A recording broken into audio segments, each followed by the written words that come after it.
Planetary positions जो यदि आपकी लगन कुंडली में D1 चार्ट में अवेलेबल हों तो गुड और हायर एजुकेशन के लिए बहुत अच्छा होता है। स्टूडेंट्स के लिए ये योग बहुत उपयोगी साबित होते हैं। आप चार्ट की तरफ देखिए, यदि बृहस्पति लगन में बैठा हो और सौम्य राशि में हो, यानी कि लगन में चंद्रमा की राशि, बुध की राशि या शुक्र की राशि हो, तो ऐसे में अच्छी शिक्षा प्राप्त होती है।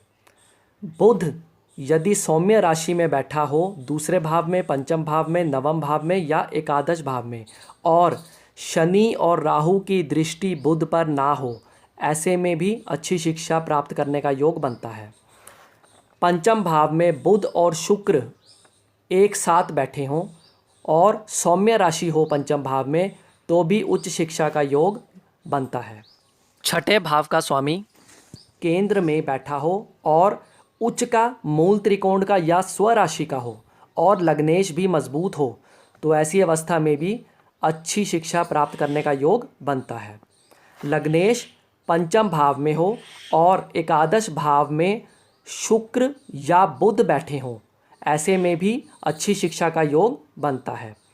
पंचम और नवम भाव के स्वामी एक साथ दशम भाव या एकादश भाव में बैठे हों, तब भी अच्छी शिक्षा का योग बनता है।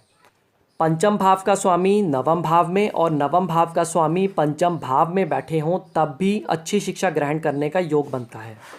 पंचम भाव में गुरु बैठे हों और चतुर्थ भाव में पक्षबली चंद्रमा बैठे हों, तब भी अच्छी शिक्षा ग्रहण करने का योग बनता है।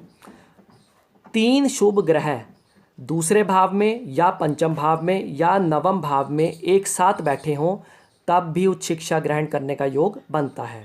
दूसरे भाव का स्वामी पंचम भाव में हो और पंचम भाव का स्वामी यानी कि पंचमेश नवम भाव में बैठे हों, तब भी उच्च शिक्षा ग्रहण करने का योग बनता है। पंचमेश और नवमेश दोनों लगन को देख रहे हों, तब भी अच्छी शिक्षा ग्रहण करने का योग बनता है। द्वितीयेश और चतुर्थेश यानी कि दूसरे भाव का स्वामी और चौथे भाव का स्वामी एक साथ पंचम भाव या नवम भाव में बैठे हों, तब भी यह योग बनता है।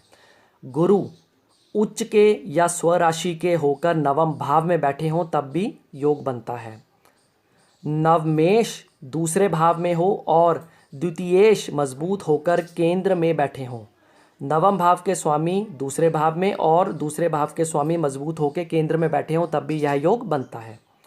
पंचमेश एकादश भाव में और एकादशेश पंचम भाव में बैठे हों, तब भी उच्च शिक्षा ग्रहण करने का योग बनता है। यदि विषय ज्ञानवर्धक लगा हो तो लाइक कीजिएगा, और यदि ज्योतिष इत्यादि में आपकी रुचि है तो मेरे इस चैनल को आप सब्सक्राइब भी कर सकते हैं। धन्यवाद।